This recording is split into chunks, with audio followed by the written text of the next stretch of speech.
بسم اللہ الرحمن الرحیم۔ اللہ کے نام سے شروع جو نہایت مہربان رحم والا ہے۔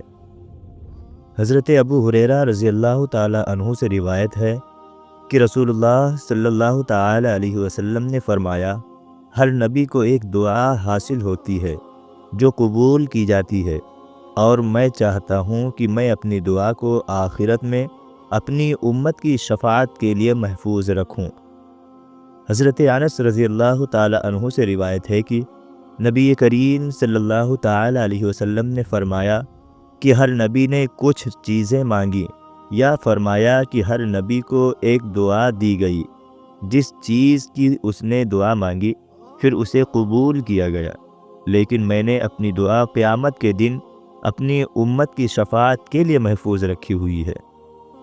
حضرت عباس بن مرداس رضی اللہ تعالی عنہ سے روایت ہے کہ رسول اللہ صلی اللہ تعالی علیہ وسلم نے عرفہ کی شام کو اپنی امت کے لیے مغفرت کی دعا مانگی، وہ دعا مقبول ہوئی۔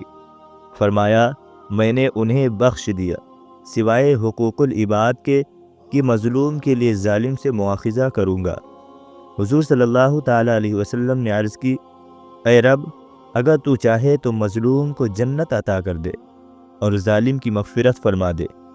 اس دن یہ دعا مقبول نہ ہوئی۔